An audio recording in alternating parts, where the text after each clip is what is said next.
FBI scientists have found chemical traces consistent with a bomb or a missile on a piece of wreckage. Police using clubs and tear gas against demonstrators. Mother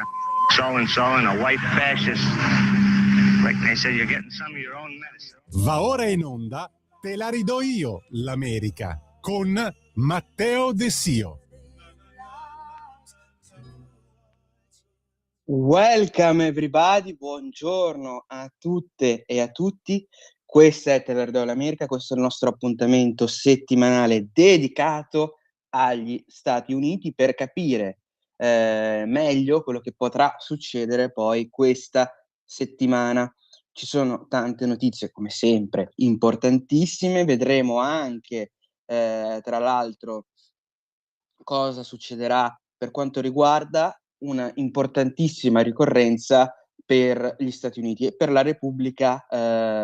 americana, che tra l'altro è obbligatoria dalla Costituzione, ovvero la State of the Union, un discorso che il Presidente degli Stati Uniti è obbligato per la Costituzione a dover tenere nel Congresso, proprio per dare delle informazioni per quanto riguarda la democrazia statunitense. Si parla ovviamente di come sarà gestito il budget statunitense, si parla di come sarà gestito anche tutte le problematiche a livello sociale e politico. Insomma, possiamo dire che è un riassunto, un sommario di quella che secondo il Presidente degli Stati Uniti è la situazione all'interno del proprio paese. Parliamo anche, tra l'altro, di un State of the Union che molte volte, questo discorso alla nazione, molte volte è stato importantissimo anche per il passato. Ci sono addirittura dei discorsi online di per esempio Franklin Delano Roosevelt nel 1941, addirittura quando Bill Clinton nel 1999 subiva un impeachment, ha dovuto parlare anche lui ha dovuto parlare in questo State of the Union, in questo discorso alla nazione, ed è stata anche la prima persona a parlarne in un discorso così importante. Parliamo anche di un State of the Union che arriva in un momento molto critico per gli Stati Uniti. Avete visto quello che sta avvenendo con l'Iran, come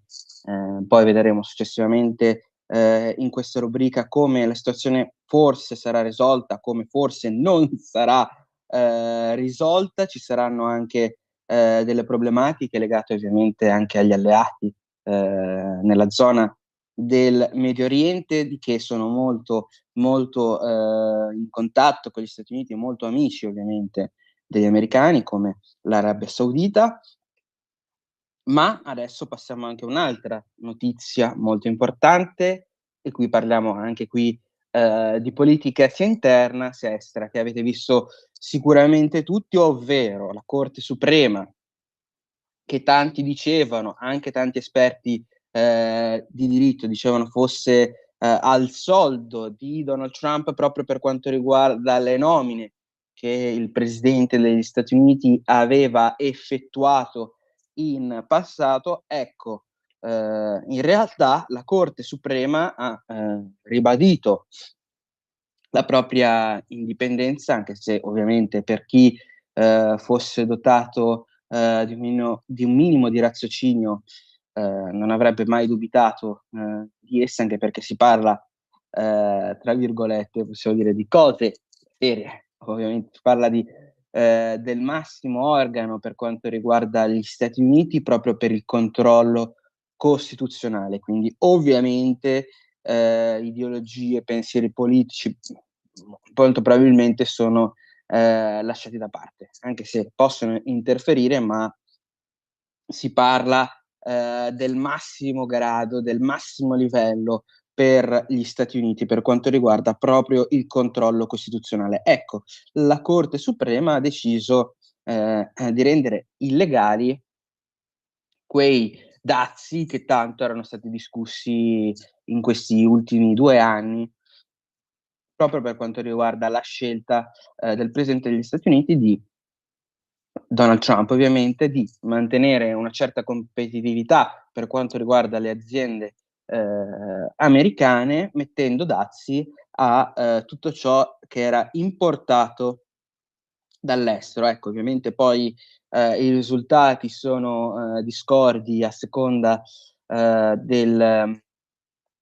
dell'organo di informazione a cui si fa poi riferimento, quindi avrei preferito anche aspettare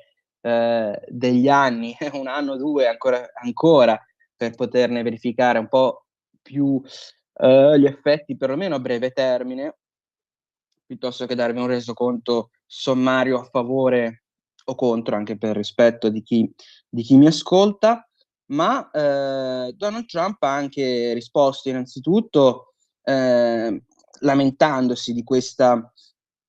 decisione, ovviamente, e tra l'altro ha deciso di alzare di nuovo, di inserire di nuovo dei dazi al 10% e poi dopo al 15%. Donald Trump, che ovviamente ha i poteri per farlo, in più sarebbero contati come dei nuovi dazi proprio per anche in maniera legale, quindi non c'è niente che cozza con la decisione della Corte Suprema. Parliamo infatti di un Donald Trump che si è detto in realtà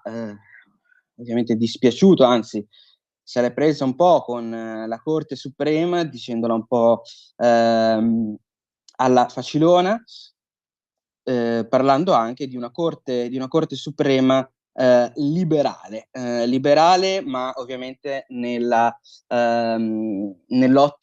americana, ovviamente, quindi si parla di sinistra, di liberale in senso progressista, sinistra, e non ovviamente per quanto riguarda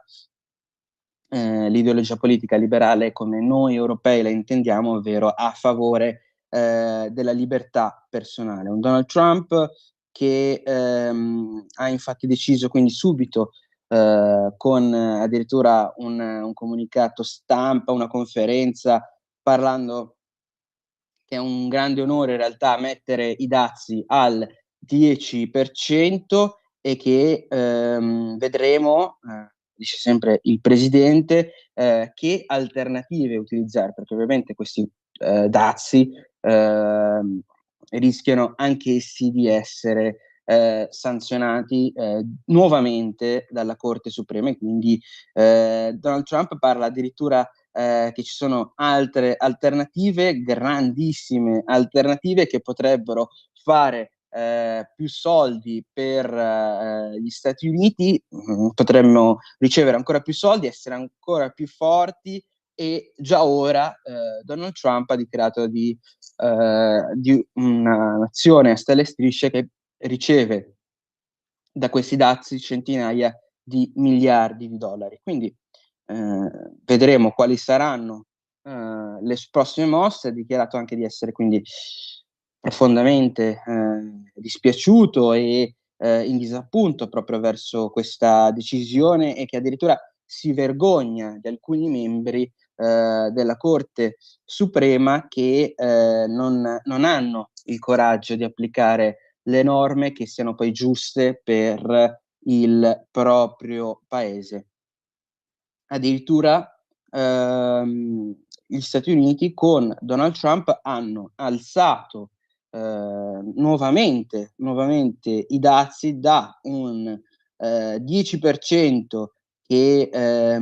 si pensava già fosse alto dopo la decisione della Corte Suprema, addirittura si è passati di nuovo a un 15%, anche grazie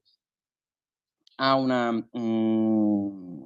volontà comunque del Presidente degli Stati Uniti di continuare per la sua strada, per rendere gli Stati Uniti ancora più grandi, anche meglio di come sono stati in passato. Ha dichiarato lo stesso Presidente sui propri social, dichiarando anche che la decisione, oltre a essere anti-americana, è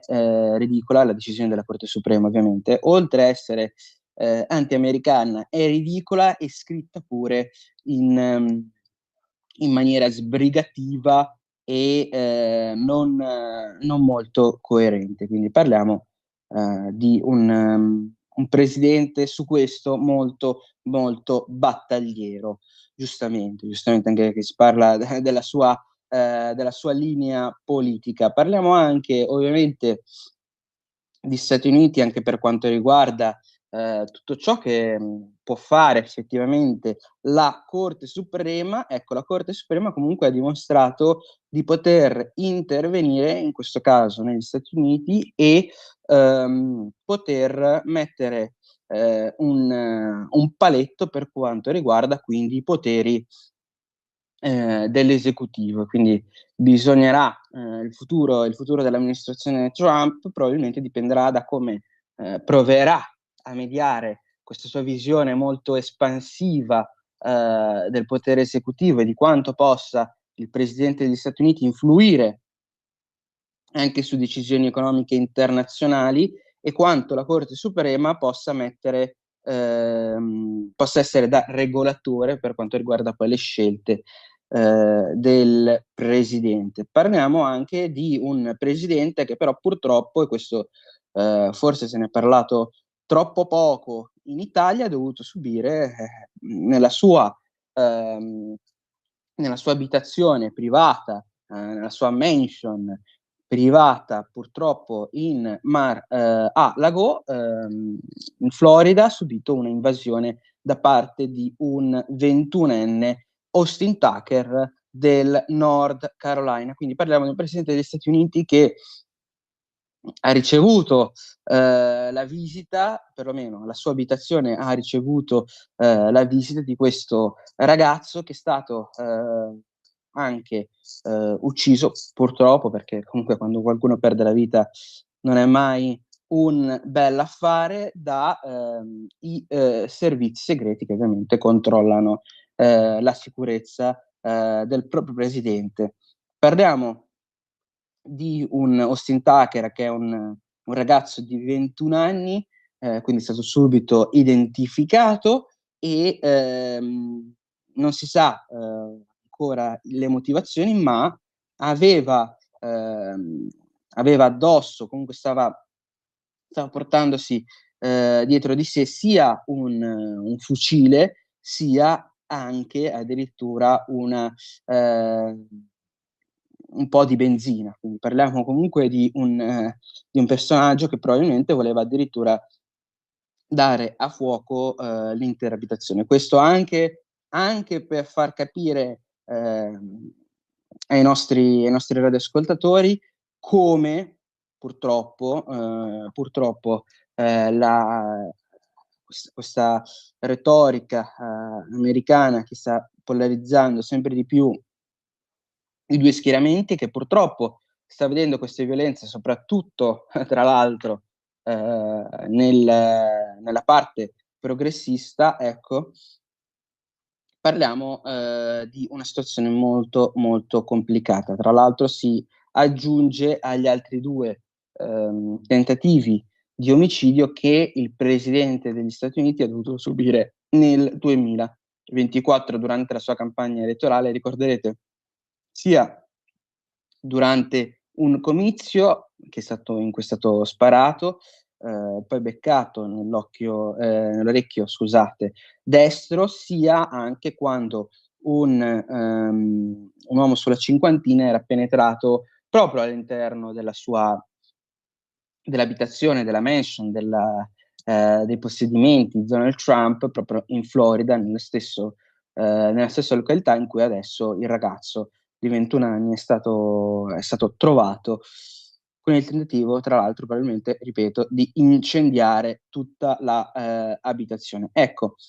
ma andando avanti con le notizie e ricordando quello che sta avvenendo in Minnesota, perché non sta solo avvenendo una risposta forse troppo violenta dell'ICE, vedremo poi cosa diranno anche le altre agenzie federali, chi si occuperà dell'investigazione, ma l'altra grave, che se ne parla poco, situazione in Minnesota è quello che avete visto su questa rubrica, quello che è avvenuto per quanto riguarda i centri di istruzione della minoranza somala, che rischiano di aver truffato decine di miliardi allo stesso singolo Stato in fondi che erano destinati per centri che poi o addirittura non erano aperti o funzionavano a in maniera molto ridotta rispetto a quanto dichiarato. Ecco, ovviamente l'altra problematica per quanto riguarda questa minoranza somala è anche la mutilazione per quanto riguarda purtroppo i genitali femminili, e anche come viene purtroppo trattata in questo senso anche la parte femminile di questa minoranza, perché innanzitutto hanno difficoltà, tra l'altro, le donne a scappare dalla stessa, e vengono anche, insomma, molto messe molto in difficoltà anche per quanto riguarda, tra l'altro, questa imposizione di usanze e valori che vanno contro ovviamente la libertà personale, e che addirittura si va anche verso una pressione ovviamente enormemente psicologica. Parliamo anche di una pratica definita culturale, e che è impossibile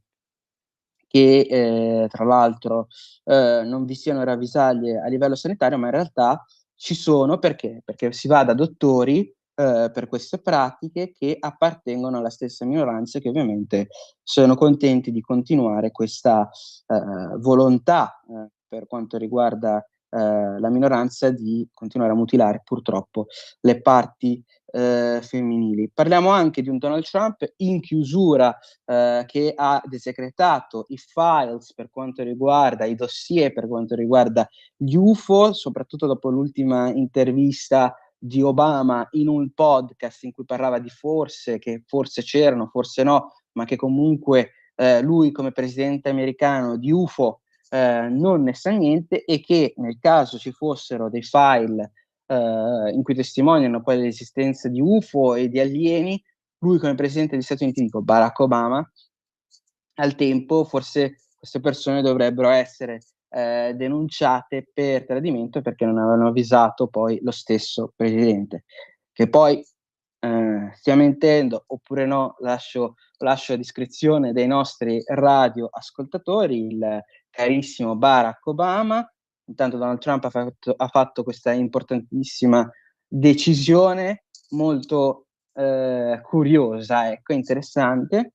Con quest'ultima notizia vi saluto e vi aspetto la prossima settimana, sempre qui su Radio Libertà. Grazie per l'attenzione, una buona settimana, una buona giornata a tutti. We attempted to form a strong political base. Avete ascoltato